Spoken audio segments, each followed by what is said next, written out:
Well, Ty, it's a pleasure to be here with you. We're here in Ty Detmer's house here in Mapleton. Ty Detmer, of course, most well known probably for the 1990 Heisman Trophy winner.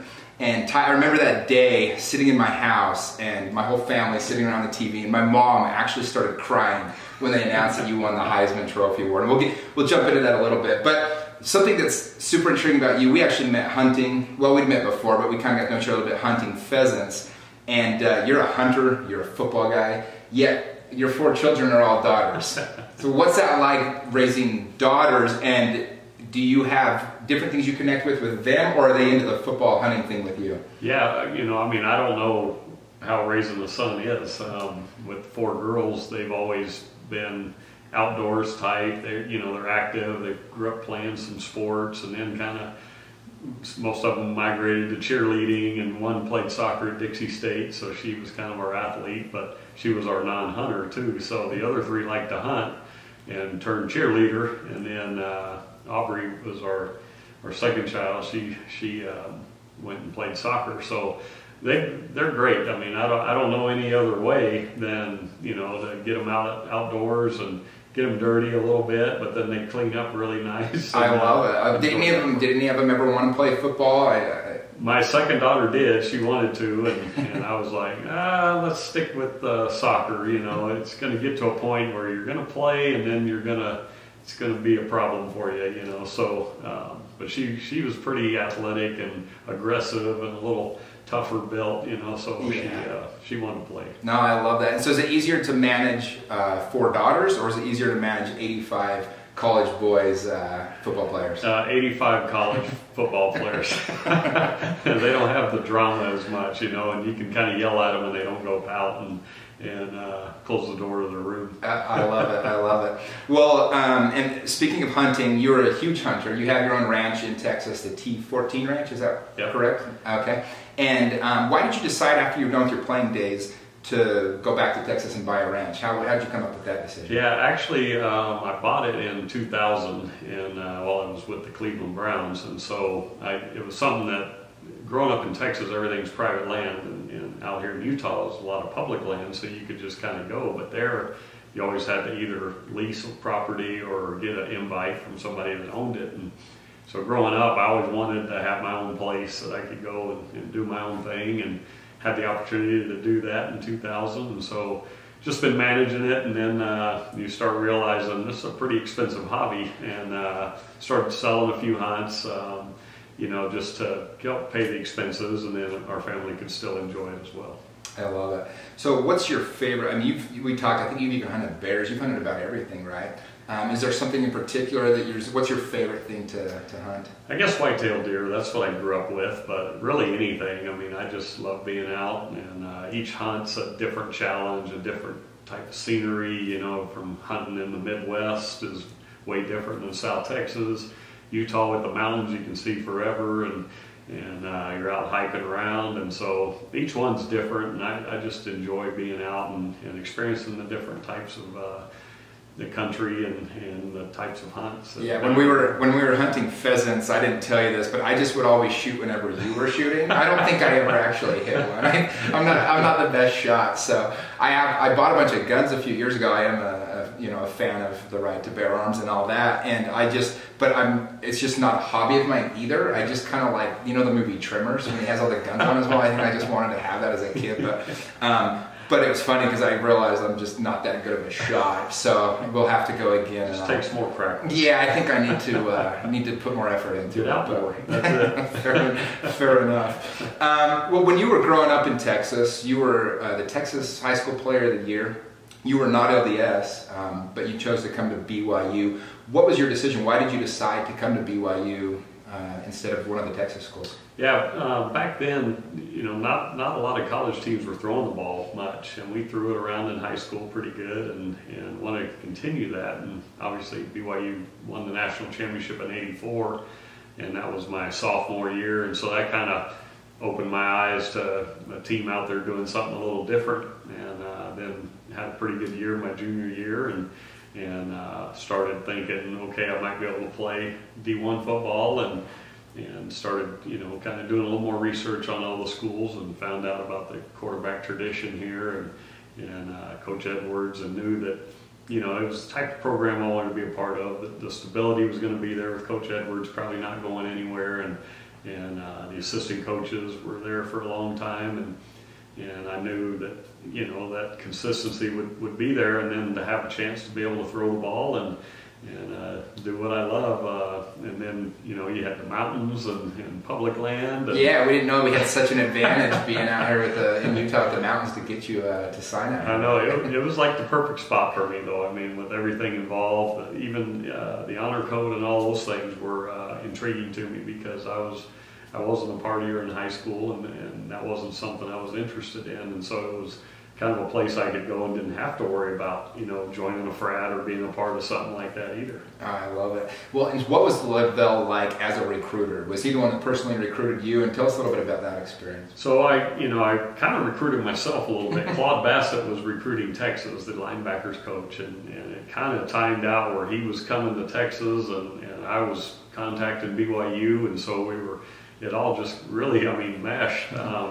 And so, you know, Claude was kind of the point man, but, you know, having a chance to meet Lavelle, we came out the summer before my senior year and met Lavelle and sat down, and he offered me a scholarship, and I committed on the spot. And then, you know, it was just to kind of be in his office was like, whoa, this is a legend right here, you know. Sure. And great man, and just felt really at ease and comfortable in that situation. I love it. It's anytime there's like a recruit for BYU or something, and I see that they're super small, I have to remember that, like, because what did you weigh when you signed? I was probably 170 pounds, you know, maybe even less that summer when I came in, and, you know, he always tells the story that he thought, you know, this big, strong quarterback from Texas would be walking in, John Elway looking, and walk Pee Wee Herman. That's kind of his favorite story. So I probably did look a lot like that. Back then you had the high OP shorts, corduroys, and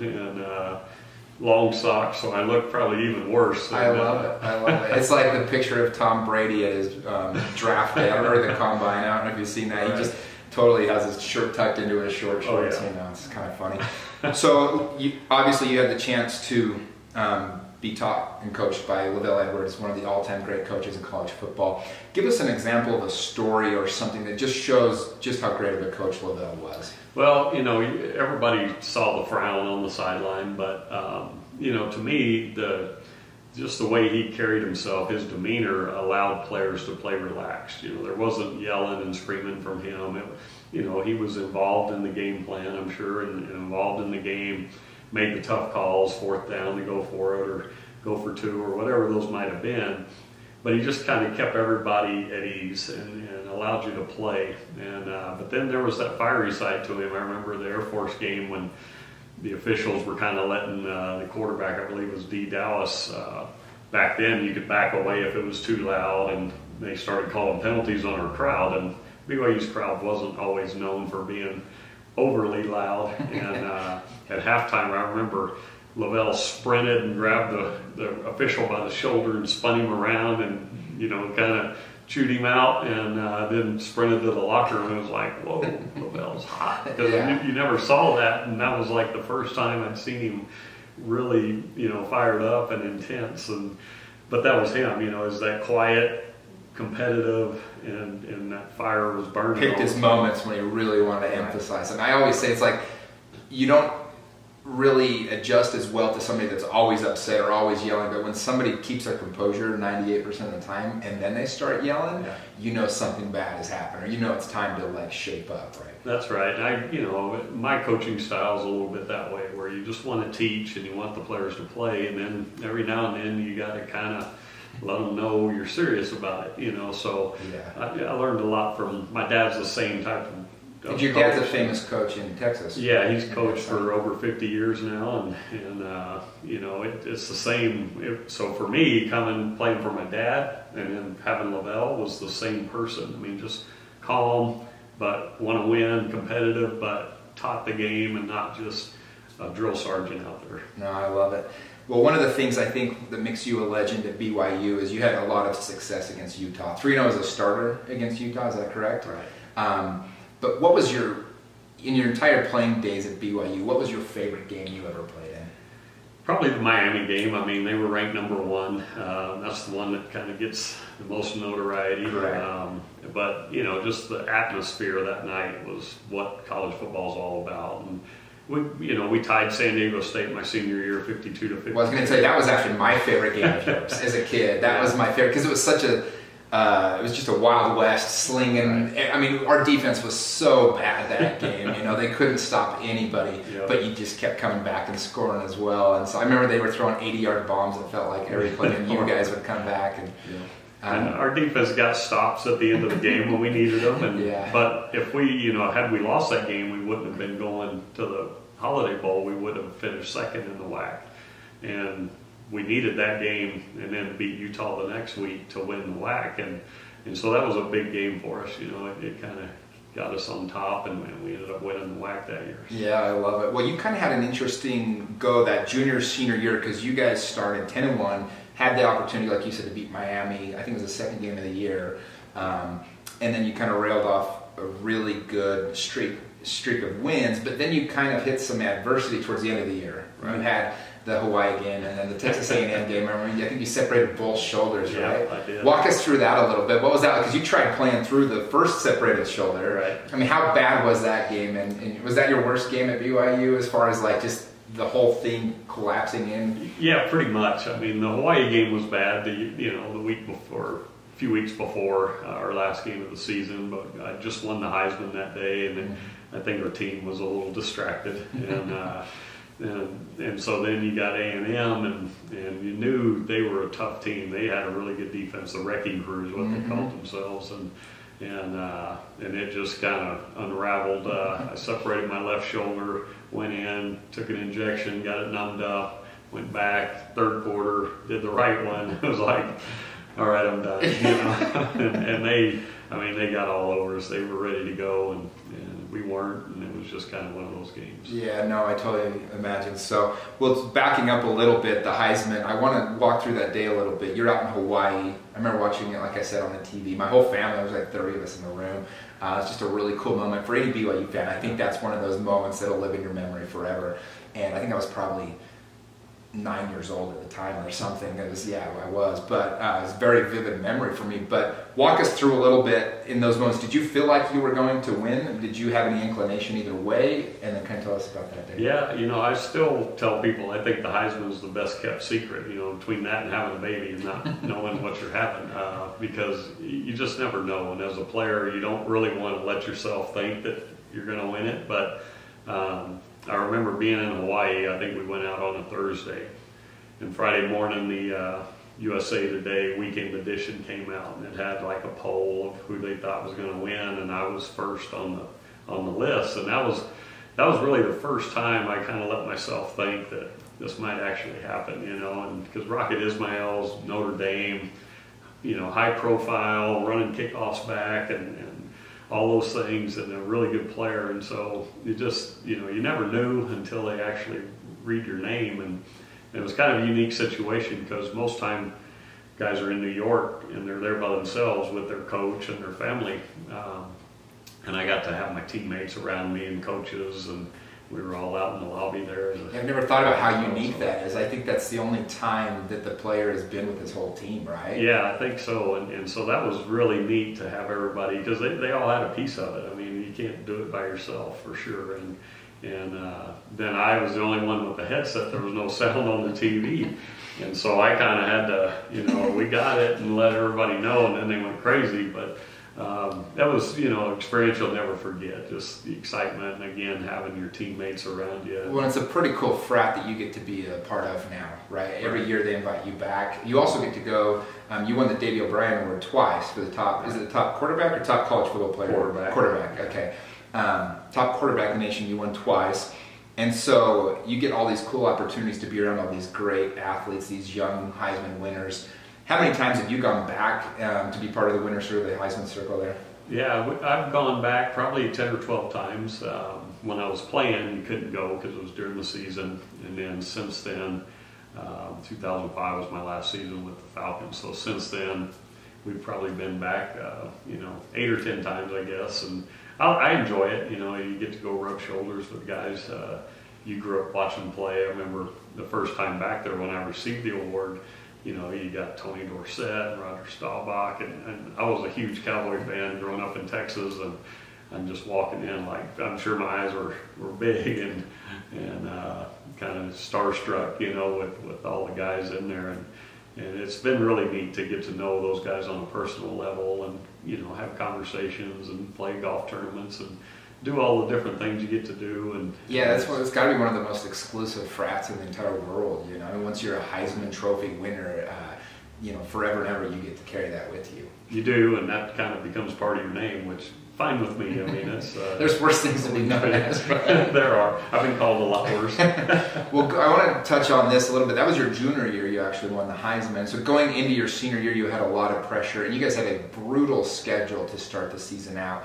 I think it was like Florida State and Penn State and UCLA, which were all really good. And all on the road. You know, yes. So what was that like? Because you ended up losing the first 3 games just coming off of this Heisman and everything. How did you? Because you rebounded though and ended up winning the conference and everything else. But how did you guys fight through that adversity of having all this hype going into the season and then having the season start? Well, you know, we were young. We lost a lot of guys from that team in 1990, and so we had to replace a lot of guys at different positions. And you know, I look back and it was similar to what we had this last year at BYU. And so you know, you had new guys in new positions, and then you're playing really top opponents, you know, so you're learning on the fly, and that experience was good for us once we got to conference play, but it was tough going through it, and you just kind of, you know, I mean, it was disappointing because we'd had such a fun, good year the year before, and then, you know,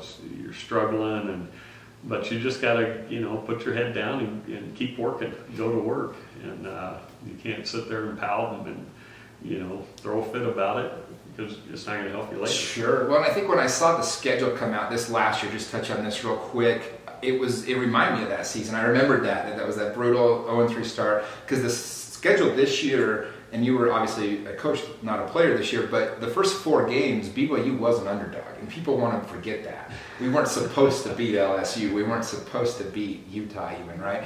And so I guess as the season started, the biggest difference, though, was you were able to stay healthy as a player. I think BYU started 5 quarterbacks this year, and I think to me that was the big difference. It was like we weren't able to stay healthy as a team, and so was that probably the biggest challenge you had as a coach this year, coaching the team, even after a slow start? Because as a player, you rebounded, won the conference, had a great year, right? Even won. Yeah, it was because, you know, that my senior year we were 0-3 playing those tough teams, and then we got into WAC play, so the schedule lightened up considerably. Where this year it didn't, you know, until, you know, week 6 or 7, and by then we were kind of beat up, and now the winnable games on paper are all of a sudden a dogfight because you're playing with backup and guys that haven't had the most experience. So that was the challenging part, was, you know, and then each player, each quarterback is different, so you're trying to tailor the offense to them a little more, and you're just, you know, you couldn't get any traction and consistency and build on the week before a lot of times. So it was tough, but I mean, that's part of the job sometimes, and that's how a season goes at times. And it was really, I tell people, it was a perfect storm between the schedule and the injuries and the youth that we had. It was a, you know, a tough year. From one fan, I mean, I was watching, and because BYU football is the team that I've cheered for again since I was a little kid, and you know, it's my team.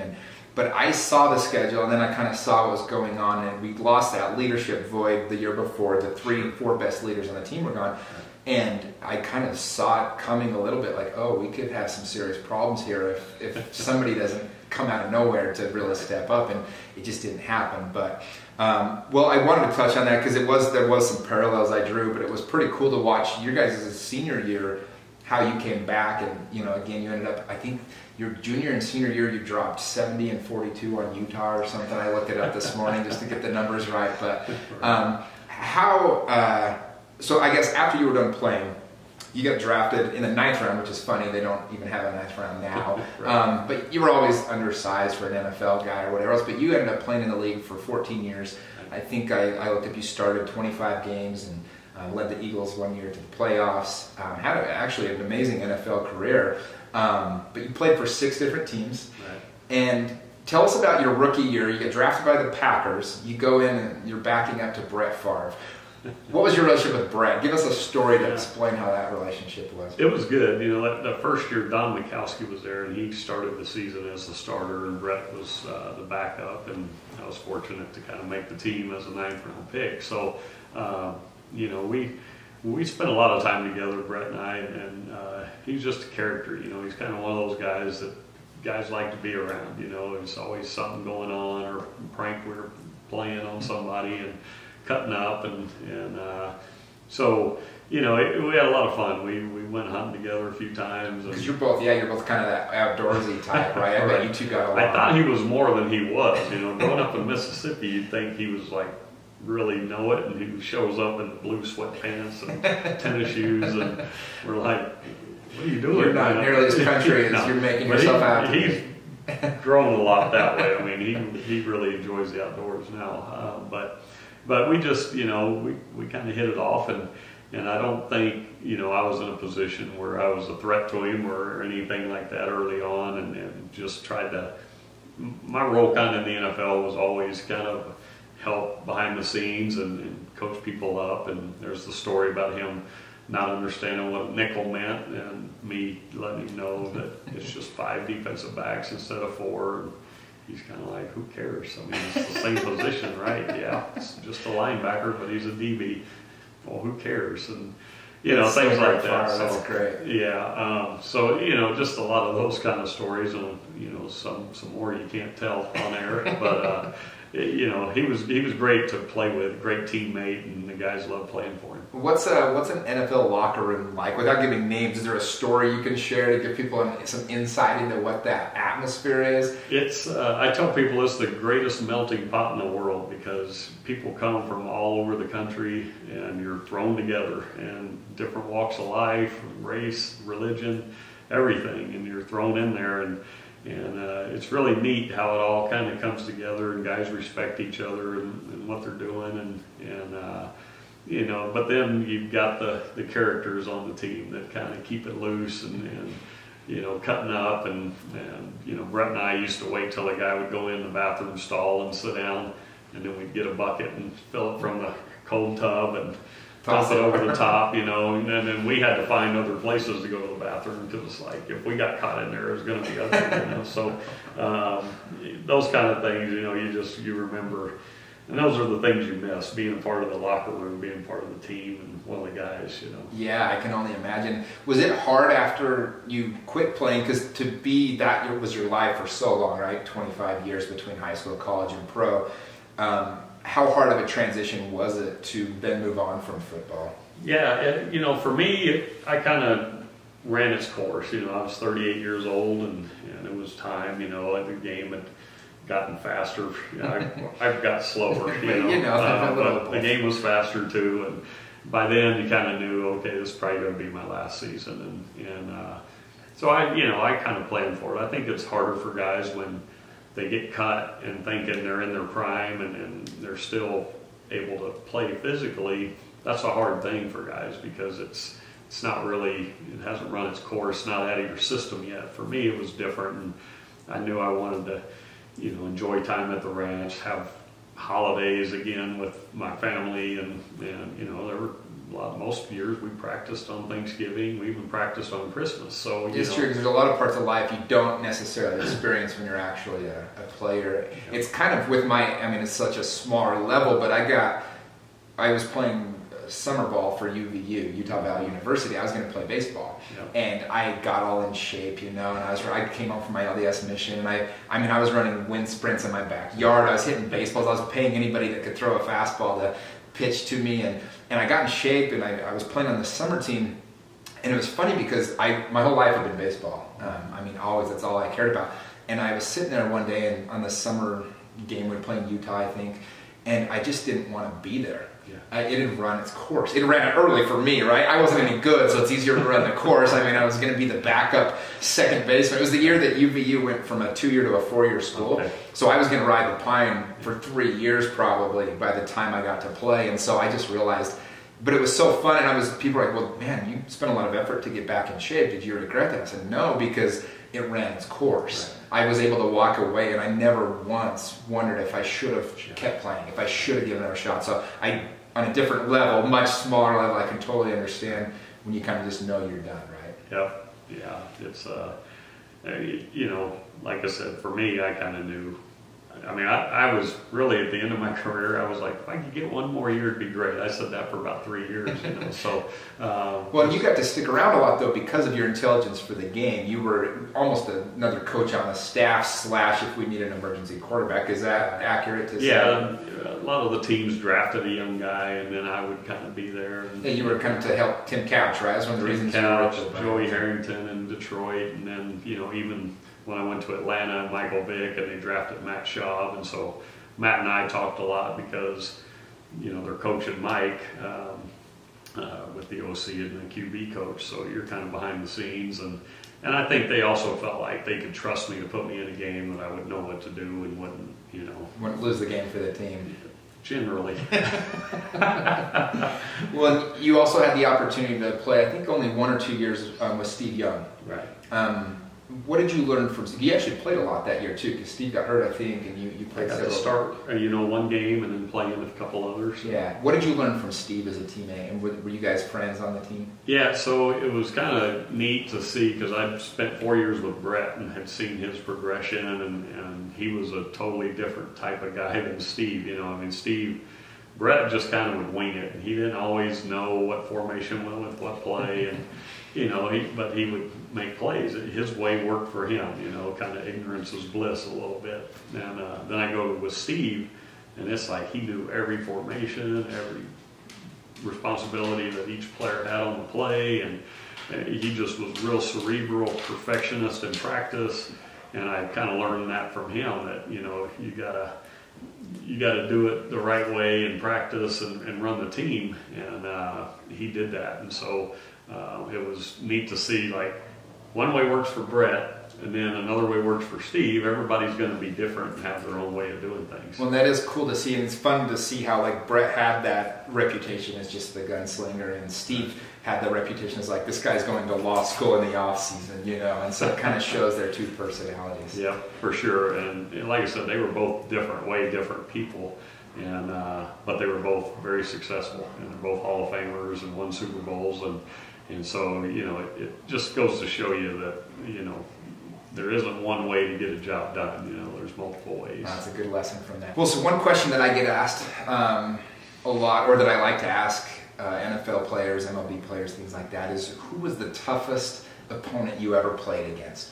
Yeah, man, there's always a guy on every team that you're just like, we got to watch out for him. You know, it's the NFL. There's great athletes on every team, but I think the time I was playing, Baltimore's defense started coming on, and they had Ray Lewis and Rod Woodson had moved from corner to safety, and that defense to me was like, I mean, they were really good, and ended up winning the Super Bowl probably because of their defense, and that was probably the defense you hated playing against, because we would play them the first game of the preseason sometimes, and they're blitzing the house, and you know, you're thinking it's first game, okay, play it basic, just let the young guys kind of play, and they're bringing safety blitzes, and they're throwing everything at you. You know, it was going to be a battle. And that was a former BYU player was their head coach. Yeah, Billick. Coach Billick. Yeah, that's kind of fun.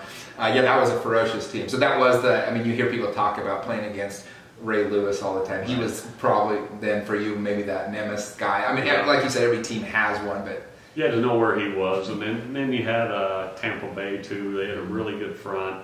Rondé Barber was kind of that corner nickel guy.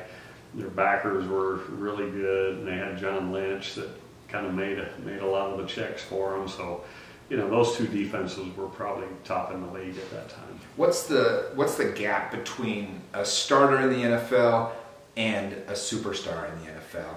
It's small. I mean, to me, I mean, I got a chance when I played with the Niners with Jerry Rice, and he was kind of tail end of his career, but you just saw he did all the little things right. He would stay after practice if he needed to, working on a certain cut, you know, or certain route, and everybody has talent in the NFL. They're all fast, they're all big, or they wouldn't be there. Yeah, they were the best at every level. Right, athletically, but then what separates them is the little things, you know, the guys that just put in a little bit of extra, understand the game, just process it a little quicker than the other guy, is really what separates the great players.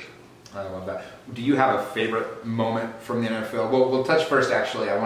You had one game, because, again, one of the things about exceptional people is they know how to overcome adversity. I think that's one thing that people love the most about you, Ty, is anytime you have all the excuses in the world to kind of be down on yourself, you can't help but have that huge grin of yours, and it's like you're like famous for it. But you had a game when I think you were on the Lions at the time, and you threw 7 interceptions in one game.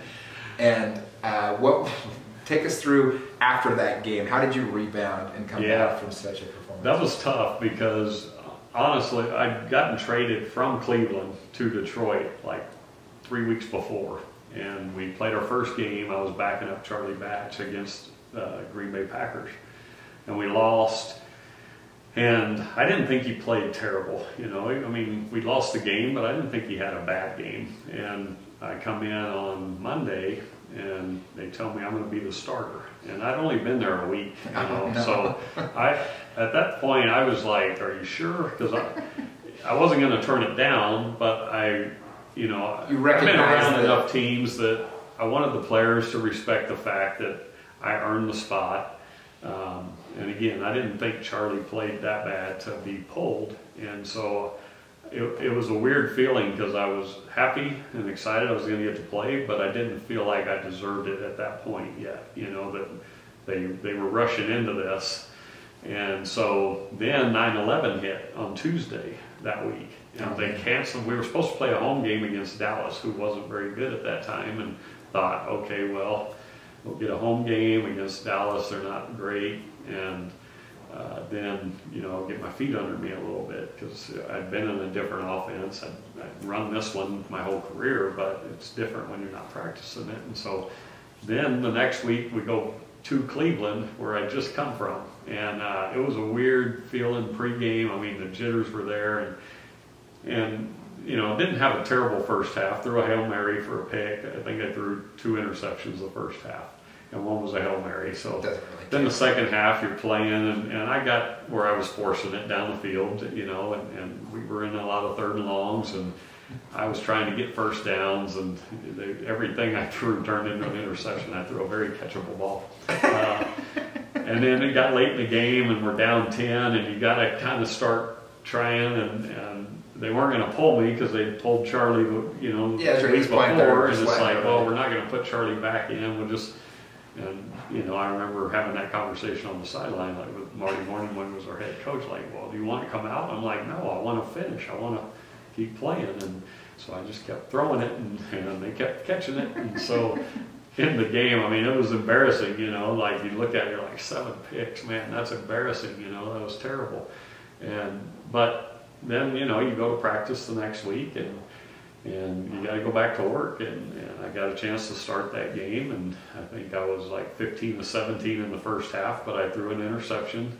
We were playing the Rams, the greatest show on turf. They were really good, and we were down 21-0 at half, but I was 15-17, and they pulled the plug, and so it was kind of like, well, that was a tough. That was, I think, the whole year your team only won 1 or 2 games that year. It wasn't a very good Detroit Lions team. we weren't very good. That was the team that got the Lions Stafford, I believe, or Calvin Johnson. Harrington. Harrington. That's right. Okay. And so you know, but I got to start the last game against Dallas at home due to a couple injuries to guys, and we won that game. And so it was kind of a lesson, like, you know, you can't control what's happened. All you can do is control what you do going forward. And so I just kind of stayed working and stayed involved and didn't shut it down, and then got a chance to play and redeem myself. Well, and that's what I admire about you. It's, you know, in life, it's not the things that go awesome that we look back on and are sometimes even the most proud of, but it's those times when nothing's going our way or things aren't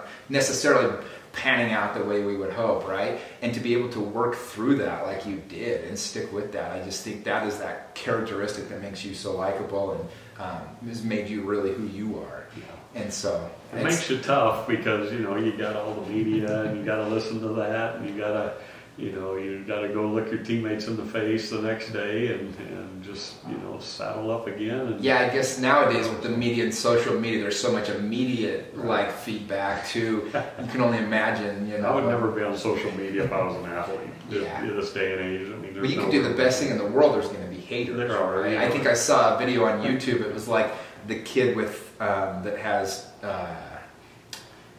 Down syndrome or whatever, making 3-pointers, and like there's people that dislike the video. You know, it's like 1,000 people dislike this video. It's like, what's wrong with these people? Yeah. Well, me and my friends have an argument all the time of the best athlete ever at BYU, if it was Ty Detmer or Jimmer Fredette. So I want your opinion on that question. We go back and forth quite a bit. Who do you think is the greatest BYU athlete? And I know it's a hard question because you're asking about yourself and you're a really humble guy.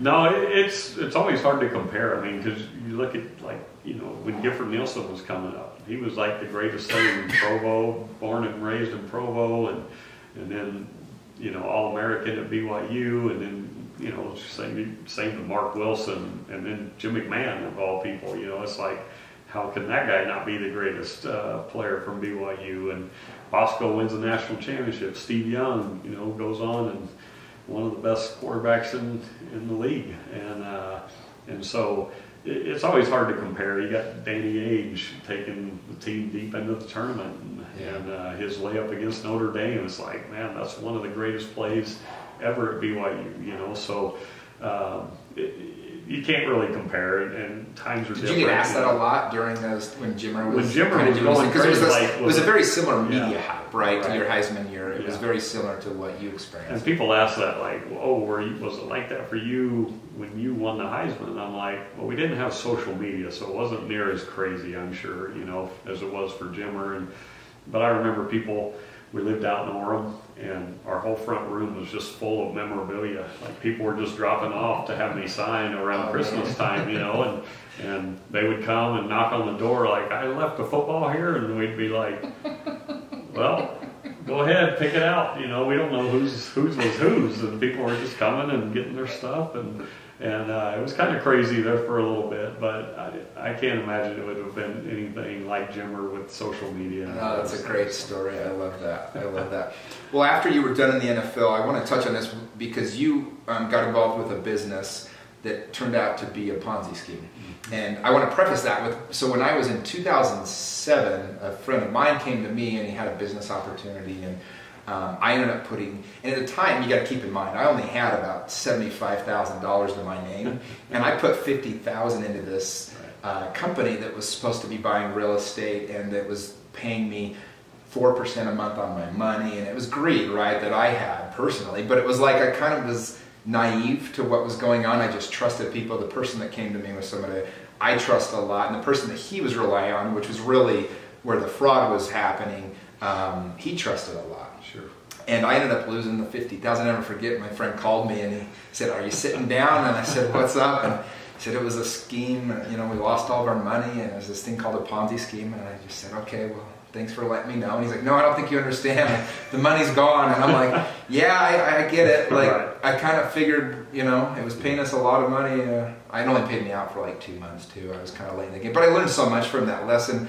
And I hope you're okay if I ask, but you had a similar experience, but a couple $1 million that you had invested with a friend, and if you don't mind telling us about that. Yeah, it was, you know, and like you said, you get to where you trust people, and that's probably where it goes wrong, you know, in a business type of deal, you know, when you're dealing with money, is trust is a hard thing, because I don't want to be the type of person that walks around skeptical of everybody, you know, but I did kind of learn from it that you do have to go through your checks and balances and make sure things are what they are, because I was even, you know, part of the marketing arm for it, because we had some of the Heisman winners and, you know, guys, Chris Winkie was working with us, and Dorsett and Campbell, and, you know, just on the marketing side, just kind of some of the events are promoting, you know, what was all about. And so, and then it kind of, you got all your money there and it falls apart and you're just like, what just happened? You know, I mean, it's a...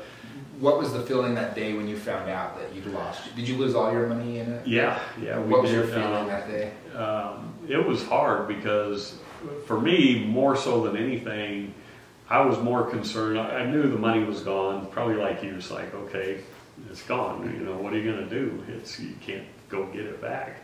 It was more how I would be viewed, my reputation, because I was part of the company, you know, and that was the hardest thing for me, is what are people thinking about me? And I think probably because I had most of our savings from the NFL invested in it, it was like, well, you know, hopefully they understand that there's no way I would have known and had my money in there had I known it was what it was. And so, but that was the biggest concern for me, was that part, and it hurt because you know, you saved and we weren't frivolous, you know. I mean, we didn't have all the fanciest stuff, you know, but you kind of plan on like, okay, we've got this and that'll be our future, and I could do whatever I want to do as far as work goes, and then it was like, all right, you know, well, it's gone.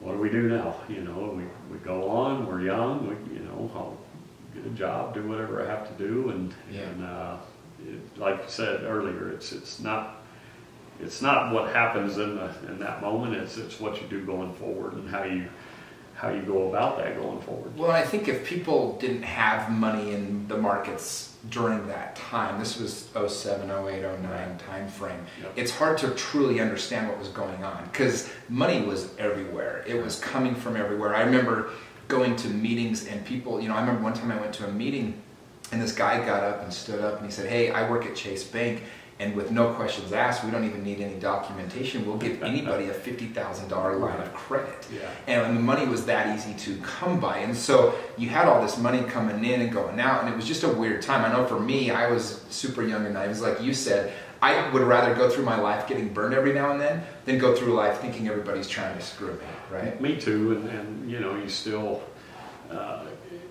I mean, I have faith in the human race, you know. It's like there's good people out there, you know.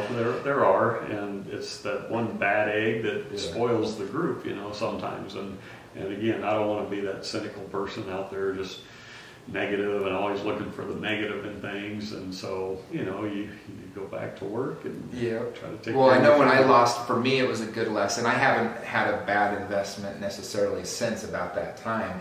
And it's because I now know how to look at things and really pay attention to the little details. Whereas back then, I was just naive. I just didn't know. And I don't regret it. It's just one of those things that happened. And you're like, well, you know, I had another friend come to me. Well, I regret it. You had a lot more money than I did. So I always joke. I'm like, I'm glad. It's all relative, though. It is. That's like, fair enough. Probably had the same percentage of our savings in both of them. I always joke. I'm like, I'm glad it happened when it did, when I was younger and didn't have money yet, because I would have lost everything I had. I was just, the way I was going about it, it was just a bad.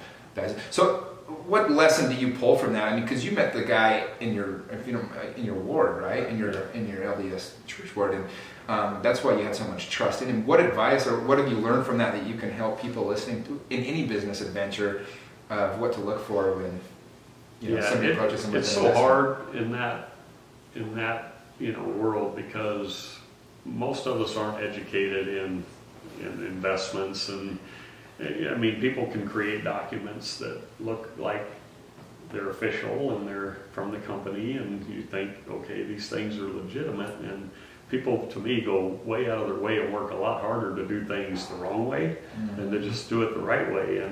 And so, you know, for me, it's we've probably, like you, gotten a little more I guess, you know, moderate in our investments and more traditional, and not chasing the quick money or the easy buck, and you know, just, and then checks and balances and making sure you're going through the right process, and even if it's with a friend or those kind of things, you know, you get things in writing, but even then, like I said, people that want to, you know. Yeah, it's interesting. Most of the times I've seen people get scammed, the guy doing the scamming was usually smart enough that if he would have just gone about it, he or she, in a legal way, they would have been just as or more successful short-term and long-term. They get greedy and want the short-term right now, and that's what happens, you know. And you know, for me too, it's I'm going to trust people, but I'm also going to keep them at arm's length a little bit. Like, okay, I'm going to trust you, but I'm also not going to trust you. Yeah, you know, kind of one of those things, you know, so. Totally. Well, so you decided last year to come back to BYU, or excuse me, 2 years ago to come back to BYU as the offensive coordinator. Why did you make the decision to come back to BYU? Well, you know, over the years, I've always kind of stayed close to the program, and anytime there was a coaching change, you know, I kind of kicked it around or thought about it. People would reach out, and this time around was different because it was an opportunity to be a coordinator and kind of do what you want to do and have more say so in what's happening. And then my daughters were at a point in their life where 2 of them were up here already. Third one was going to be finishing school and probably going to school somewhere up here, and she's at BYU Idaho now, and so felt like, you know, we'd be closer to our kids and have that opportunity. So the timing was right, you know, the situation was right, and it just felt, you know, like the right thing to do at that time. And then too, I was, you know, 48 years old, or going to be 48, and it kind of at that point in your life where it's like, I can do this high school thing for a long time and just kind of have it kind of easy and low pressure and just kind of do your thing, or I can push myself and see, am I going to sit there and wonder, you know, like you with baseball, what if I had tried it? You know, should I have tried it longer? Should I have gone? I didn't want to have that either, and so it was a point where it's like, it's now or never. It's a great opportunity, and to see if I can do this and push myself and stretch myself and grow from it. I love that answer. It's all the right reasons to do something like that, right? And it doesn't even matter what the outcome of that ends up being, because you grow as a person so much regardless of the outcome. Obviously, looking back, I think BYU has some different disadvantages now that they didn't have before. With Utah, when Utah went to the Pac-12, it really put a big disadvantage on BYU in so many regards. And until BYU gets into a conference, I think it's really hard to keep a fan base engaged. I know for me personally, you won't find a bigger fan when it matters. But I got pretty disengaged pretty fast the last couple of years when you lose a few of those first games. And I think that makes the recruiting harder, the coaching harder. And like you said, this year was kind of a perfect storm. Do you see, if BYU doesn't get into a big conference, do you think they can ever get back to being what they were? And what are you seeing as the disadvantages after being on the inside? After being in, you know, from the outside, you think, it's, you know, this can be done. And Bronco kind of said, you know, independence isn't sustainable. And coming in, it was like, we can do this. You know, we can compete with these teams. We can do these things. And now after being in it, when you have, you know, you lose senior leadership like you talked about, and you have kind of one of those years where it's a rebuilding year, and you have the schedule and the teams on it that you have, it makes for a really tough, long year. And we'll be better for it for next year, but that year you got to just battle through it and take the lumps, and then you'll be better for it the next year. And so it is tough because you're playing with other conference officials every week. You got to travel probably more than you normally would.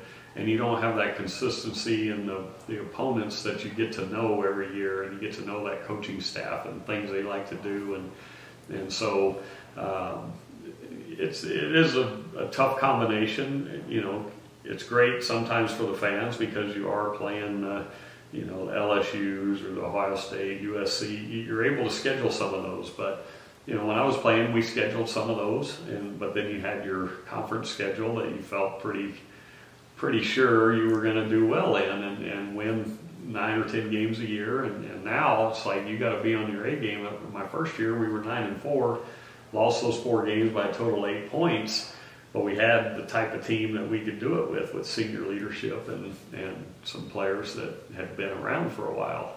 And then you get a young team, and it's a different beast, you know.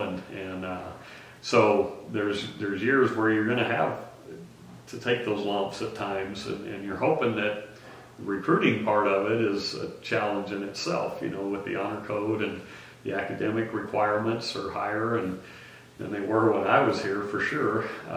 So, you start looking at that, and you think recruiting is going to be, we can do this, we can get the right guys in, and we're still not getting the top LDS players.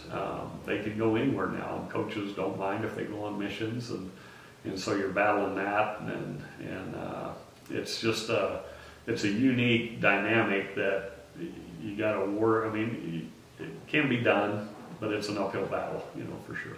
Yeah, I think from an outsider's view, I just look at the disadvantages. Obviously, there's advantages too, right? I mean, I interviewed Kyle Van Noy recently, and his mom put his contract in front of him on signing day and said, sign here. Yeah. That's how he ended up at BYU. You chose BYU for kind of similar reason. I mean, there is advantages to recruiting at BYU as well.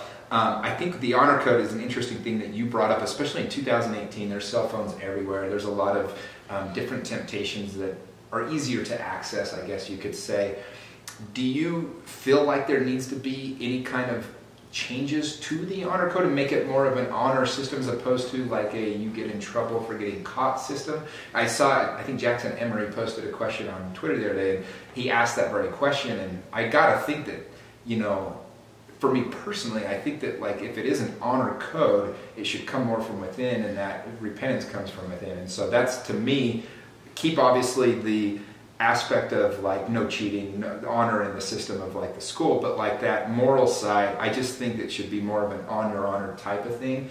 And I just wondered your thoughts after having been around so many, because the football players are such great kids, but they have so many temptations thrown at them, and I just don't know how you get these top kids to come in and not get in trouble, as you guys had this year with several of your top players. Yeah, it's hard. It's a no-win situation almost, because the honor code is kind of what separates BYU and the church. Those are the things we're supposed to be living by, and so that side has to be there, I think, But then the other side is, kids are gonna mess up. They're kids, They're first time away from home. It's just gonna happen. They're gonna get in with the wrong group, or they're going to be a place they're not supposed to be, and then a picture's taken, and boom, they're in trouble, and that's just part of BYU and part of life. And what I'm most proud of are the guys that, they get in trouble, and then they stick it out, and they change their life for the better, and they become great people. And not that they're not already, but when they have to make that change, and you see him come back, Jamal Williams coming back and finishing up. He could have gone anywhere. Yeah, he's a great example of Brandon Davies, same thing. It was very public, not fun situation occurs, and then they stick it out, and they're going to be better for it. And so those are the guys I'm proud of, and the guys that are actually living the honor code, Sure.